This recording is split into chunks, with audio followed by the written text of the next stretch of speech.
Globe commercial, right? Oh yeah. My bad. Let me get disrespect. Hey yo, did you see this thing with this dude from Hot 97? Patty Duke. Patty Duke. Patty Duke. And niggas used to love Patty Duke. Do you know the situation? Yusuf Hawkins? Yeah, remember that? So, I know you was a baby when it happened. Now, to be 1,000% honest with you, I'm confused. I got two different. So I know I'm gonna tell you, Yusuf I Hawkins. was 15, But was 16. he part of the Central Park Five, or that's something totally different? No, all right, cool. I was confused. All right, so put me on. Yusuf Hawkins, him and about 2 or 3 friends went to Bensonhurst looking for a car. This is when Bensonhurst was racist. Bensonhurst. Still racist. I don't know if the story is. All right. But this was a racial, we had racial time. All right. They go out there looking for a car. This is 1989. You know what I'm saying? There was an issue with some other guys, some other black kids that were out there, right? Maybe they got them mixed up, who was who or what was what. You know what I'm saying? The mob. The mob. Not the mob. A mob. A bunch of white boys started coming at them. Kills Yusuf. No way. Shoots him 2 times. You know what I'm saying? Shoots him. Shoots him, bodies him right there. You know, all racially motivated. You follow what I'm saying? Let's get these niggas. They had bats. Most of them had bats. Yeah. But somebody just happened to pull out a gun. Bomb. Let him shot him. Fast forward. Patty Duke. Right? He's been at Hot 97 since 94, 95. When did the Yusuf Hawkins thing happen? 89. You follow what I'm saying? But this dude only got 3 years probation. Yeah, probation. Ain't do no jail time. I saw no jail time. A $200 fine. Yeah. You know what I'm saying? Now you're working at Hot 97, and now you're an exec there. Yeah, how does that work? He's an exec at Hot 97 now. Is he? Not now. He just got fired. No, did they fire him? Hell yeah, they just fired him. They had to fire him. They didn't fire him, bro. They didn't have to? I'm saying, did they? They fired him, bro. I didn't hear no repercussions about it yet. Nah, they had to let him go. They had to let that dude go, bro. That's crazy. That's Brian. He's a buster. But now, first of all, if it was any one of us, first of all, we wouldn't have got 2 years, 1 year, 5 year probation. Gang assault. We would have been 10 years in jail. Conspiracy, RICO, everything, man. Come on. Wow. And that racist nigga like that. He didn't go a day in jail, bro. Come on. And they came in Hot 97 and treated Hot 97. Somebody in Hot 97 knew, bro. I was gonna ask you that too. You think they didn't know? How do you know? Somebody knew, bro. Somebody knew. Well, how you know? Somebody knows something, bro. You gotta think at 80, even if you didn't 95, know, even if you didn't know in the beginning, there's people that's your age, just grown ass people in hip hop at 95, bro, who are thinkers, informational people in jail. You gonna tell me nobody locked up? You know how they found out? Who? You know how they found out? Everybody found out? I know recently they found out because my nigga on the Mechapolis page. No, the documentary came out. It was a documentary of Yusuf Hawkins. It just came out. Something in Bensonhurst, right? Yeah, like that was the situation. Yeah, I seen that and never checked it out. That documentary just came out. This nigga's in the documentary. He's in it talking? He's in it because as one of the ones that got arrested. I know he was sick. That got out. What? And niggas, these surprised niggas ain't on his top, man. Come on, man. But it's like, that show you how. You can't tell me somebody didn't know or somebody knew. Come on.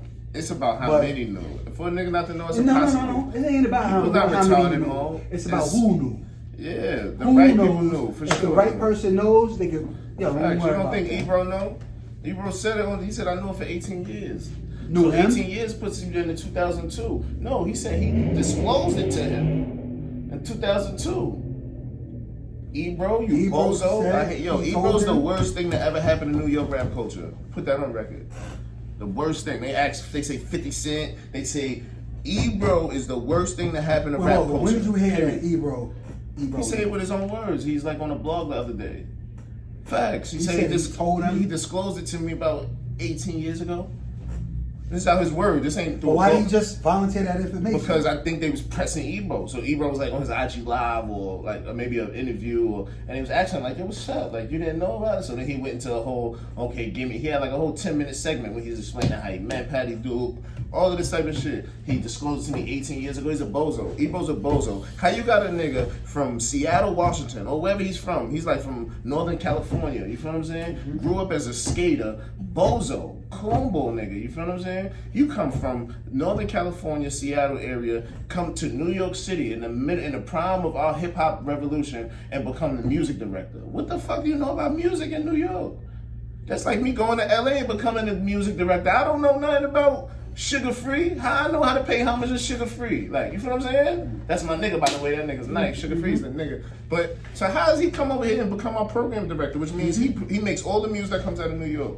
No artist, and that's why New York had that crazy slump, because no artist could get on the radio if he wasn't big time. Mm-hmm. Nobody. You couldn't get on the radio. K-Slate was the only person that was still, you feel what I'm saying? DJ Clue has mixtapes, you know what I mean? They got an hour slot. But as far as actual programming, nobody was getting no burn. He's the worst thing that ever happened to the hip-hop culture. Said his wife went to Harvard, that bitch took online nursing classes. Like, what is he talking about? He's a bozo. I get passionate about Ebro. I hate that nigga with a passion, bro. He fucked music up, man. I don't really listen to him like that, so I can't say I know. Yeah. You know what I mean? How he moves. And then on top of that, not to cut you off, he was the music director. He was such a selfish nigga that. So you go from the music director, you control everything, to now you an actual on-air personality. He gave himself that job. That's not supposed to be for you. You're cornball. So that means all the stuff you talk about was the stuff that your culture likes. You're not into our culture. You're into that skating. You feel what I'm saying? We want somebody that hip hop. No, not done wrong. My daughter got skates. The skate culture did take over hip hop. Is different than hip hop, but it's still hip hop culture. Skate culture is an extension of hip hop. Gotcha. You understand what I'm saying? So his people don't think like our people. When they come to the streets, he don't know nothing about the streets. But they know the street politics. But they know about good people, bad people. He's one of them chatty patties, and that's not what New York was. And when you got the biggest voice in New York, your influence is undeniable, you feel what I'm saying? And now it's a bunch of Ebros running around the city. He knew about Patty Duke for 18 years. You over here talking about Tekashi 6ix9ine. What? Oh, you I didn't know that. 18 years you said you knew about that. So what happened when he said I wanted to come clean to you? Situation. Yeah. He said I want to come clean? He said that's how Patty Duke was playing to him. He was just trying to like come clean about whatever his past was. So what happened? After that conversation, what you gave a dap and walked away? You bozo. You feel what I'm saying? You bozo. I mean, in all actuality, what was he supposed to do? You are the music director. No. Oh, what's Patty Duke supposed to do? No. What was Ebro supposed to do? What's my job at that time? If I'm the music director, he gets fired. He's out of here. Wait, hold on. Gotta go. Hold on. Go to the rock station. Hold on. 7.5. You go work for other radio stations, not this one. Hold on. How long Ebro been there? A long freaking time. He been behind his because it's 02. If he knew about it in 02, that means for him to tell Ebro, that means Ebro had to be in a position of power. All right, but I'm saying, was Ebro supposed to fire him then? Gotta go. All right, fired on what grounds? Because in all reality, if this came out 3 years ago, fired on what grounds? In all actuality, if this came out 3 years ago, he wouldn't have been fired. He wouldn't have been let go. Yes, he should have. No. Follow what I'm saying. Because of the climate that we're in, he got released. Somebody up there knew about it. 2002, he came down in something. He was a radio host in Portland, Oregon. I got $1,000. 95% people can't point to where Portland, Oregon is. They might can find Oregon. They probably go point to Washington by mistake. I got $1,000. They don't even know what Portland, Oregon is, except if you're a certain type of person. You watch basketball maybe, or you feel what I'm saying? Nobody don't know where that's at. And then you become the music director, and then the program director. You know the power of radio. You know those positions. Those are big positions, bro. Those are the people who find you. So in 02, when he confided in him, he was the music director. He let him know, listen, this is what you coming into. This is what you coming into. This is who I am. This is what I did. Yes. He didn't tell nobody else. How do we move forward from here? That's probably his question. You know what? Like, I got a little dirt in my back. You want me to in order for me to go up, because certain people, to go up in the ladder, We got to see You what gotta have clarity. you coming up with. That's cool. You know what I'm saying? what? What's your background? You want to transfer? I won't even talk about it. You want to go around 7.5? No, I don't want to transfer. Well, then you got to. I don't want to go on something. You have one to the other. They tell What we presidents do about all the time. They tell But secretaries Ebro, of Congress probably all the from time. New York, not knowing nothing about Yusuf Hawkins, not knowing nothing about the makes him a culture, bozo. and not to. No. It Yes. don't necessarily listen. Makes you a bozo. I'm gonna give him. For argument's sake, it don't make him a bozo for not knowing something that happened in New York City in 1989. There's stuff that went on, you know what I mean, Absolutely around right. the world. You That's know why what I I'm say saying? he shouldn't That have don't been make him there. a bozo. But let's skip the point that he should have been there. You're right. He's not supposed to know. But as soon as you find out, because if you look at it, if you listen to Ebro personality, he's one of those fake woke niggas. Excuse my language. They're one of those people who act like you into the tune, but you ain't really in tune. So as soon as he told you that, you're supposed to look up Yusuf Hawkins. You're the program director. You got this whole conglomerate under you. Are we dealing with intelligent people or just entertainers? He act like he's fake woke. So as soon as he told you, for him to tell you, that means it was serious. Or he wouldn't have told you. So you're supposed to look that up. Okay, boom, boom, boom, that's what it is. Now you got the next 17 years, you perpetrate this whole image of black culture. People killing each other. The white man is the oppressor. And you got somebody out here who killed one of your brothers, or that's what I'm saying. You don't relate. That's not one of your brothers. He don't look like someone that you would kick it with ever. So you shouldn't have a position in Hot 97. We had this nigga. So if he's Patty Duke, right? He only beat the case because he ratted. I don't know if you saw the paperwork. They got the paperwork on YouTube.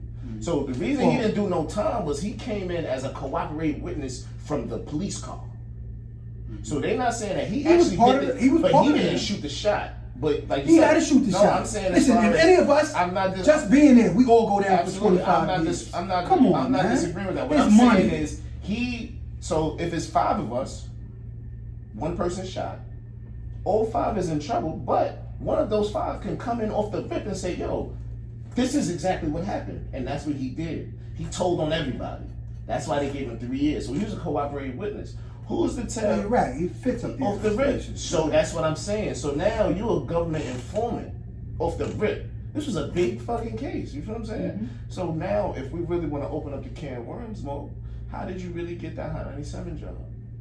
Let's clear out all the loud noises that's distracting us. Let's really, we're not making. We don't know. But we're not doing that. We're saying using our intelligent minds and the history of how America works, and we don't have no evidence. I'm saying, how do you go from that to getting that job and then becoming who you are at Hot 97, which is the biggest culture at that time, 94, 95. That's got Illmatic dropping, Jay dropping, DMX, like the music is crazy. The Woo, and all of these niggas is going to kick it with Patty Duke, who knows how much information he's collecting.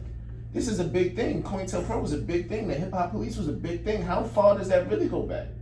If we open the can of worms, and that's why I say that's weird, because nobody wants to address that. So now, when niggas was getting locked up and you was wondering why niggas doing video shoots, as soon as niggas fight, it's 4 cops over there pull out with the gun. How do they know who is who? How do they know where the video shoot was at?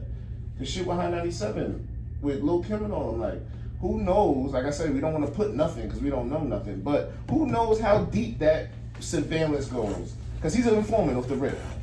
And like you said, how did he get that job? Who was he? You don't think nobody knew? Come on, we gotta give our people more credit, Mo. 1,000% people knew. So if they knew, I ain't never said nobody knew. No, I'm just saying, said who knows. It's about who knows. You think people of power didn't know? Because just like we watch the news, the people of power watch the news because they're on the other side. Just like we see it from our angle, they're from the other side. Like, damn, one of ours. They know who it is, bro. They watch. Yo, I know a rich nigga right now, bro. I met at the pharmacy. The nigga told me he get 12 newspapers sent to his house, Mo. Most brilliant shit I ever heard in my life. Yo, I get 12 news. I got 12 newspaper subscriptions. Al Jazeera, everything that's me, because I want to read everything. You feel what I'm saying? I want to know who's lying, what makes sense, and that's how brilliant minds think. You don't think they know about that? If I'm on top of Hot 97, or if they didn't, or what I'm saying is, if they knew, is that the reason he got scooted up so fast? Is that why they suppressed it? It's because it's like, so say if I'm the music director, right? And I'm like, damn, I know who you are. And then it's another nigga who don't got no name. He come in with a suit and say, look, he need this job. This is bigger than Hot 97. We got something going on over here. Come on, presidents do. COINTELPRO was a real thing. Hip Hop Police was a real thing. They try to make it seem like it was just a hip hop. That is COINTELPRO. They wasn't playing with local officers. This was governments putting information. Busta Rhymes, all these niggas 50. Like, it was a real black I mean, it was lit for like 10 years. What was it? You say like 95 to 2005. It was hip hop police. Jim Jones, Dipset, Bloods. Like, so who really knows how infiltrated this game is, bro? That's why this shit's so scary, Mo. That's why when I'm on stand out, I'm a civilian. Pardon me. I forgot what I was at. You heard? You heard? Oh, live TV is real. But you feel what I'm saying? Like, you know what I mean? There's rules to the game, man. And it's so loose out here that you never know, Mo. Yeah, what if that documentary never came out? How many people confided in Petty Duke? Because they thought he was the homie. All the time he working for the government. Because don't you think them good witnesses just do a good job and just go home? Them niggas be on the ring forever. You are reaching, but I don't think your reach is illogical. I don't think your reach is out of hand. Reaching as far as his involvement with the police? The feds, police. I mean, you listen, but I'm not going to rule it out. Yeah, it's deep, Mo. You reach right there. But I won't rule it out. The only reason I go that far is because nobody can explain to me how nobody knew. As smart as we was, this isn't the 2013, 14 gummy rappers. In 94, 95, 96, niggas was going to jail. Niggas was coming home from jail. The streets was very in tune with Hot 97. You're not gonna tell me nobody. We got the Muslims, we got the brilliant thinkers, 5%ers. The streets is lit. There's not a bunch of ignorant niggas running around. People know information. If you know the gods on the earth, you know who shot. You feel what I'm saying? This is New York City. This ain't Minnesota. They know who it happened. So it's about how did they get suppressed? Was it deeper than rap? How are we hearing about this in 2020 when this shit happened 23 years ago? 33 years ago. 31. Oh, you said 89. I thought you said 87. 31. Come on. So for 30 years, nobody's knew? Come on. But to document. Well, he wasn't there. From Netflix Well, he was there for 24 years, 25 years, or whatever the case is. Now Netflix knew. HBO knew. Well, HBO niggas from the hood. They just put the documentary out. Yeah, but how did they know? What I'm saying? Or how did they even know about somebody that watched the documentary and was like, that's Patty Duke. That's the nigga from Hot 97. Come on, Mo. And then you put in Google and his pictures right there on the Daily News. He was on the paper. They know who his name is. We can't have so many excuses for people of power. That's a lot of things. That's something that messes us up a lot too, Mo. We make excuses for niggas that's in power like that's not their job. You understand what I'm saying? That's like when you judge a boss on why he's not handling his business. Like, that's your job. You feel what I'm saying? Your job is to get what we need to handle our business. You feel what I'm saying? Oh, yo, y'all always calling me. Y'all always work. That's your job. You feel what I'm saying? Again. That is your job. Again. No pressure. Do your thing. Handle 3 your years business. ago, 2 years ago, he wouldn't have got fired. 10 years ago, he would have. 2 years ago, he wouldn't have got fired, bro. Rap been very soft for a long time. But, go back to the psychology of it. Because it's been 30 years. So how long was they involved in softening rap to even be this, Mo? You got to think the brilliant minds that is dealing with rap. Rap is the most powerful thing to ever come out of America, Mo. Nobody can say it's probably the planet. The most powerful thing. And if it's controlled right here, you mean to tell me they give a fuck about schools? They want to know who's the rappers. Who's the niggas that can talk to these people, Mo? These ain't no niggas go to job for 9 to 5. These niggas get paid hundreds of $1,000s to have a meeting once every 12 weeks. Think tanks, you feel what I'm saying? 10, 12 of the most brilliant people, you feel what I'm saying? Like, yo, what's up? Rap, what's the vibration? Who's the head of it? Who controls what? Who's really in the culture? Who can we get next to and infiltrate? You feel what I'm saying?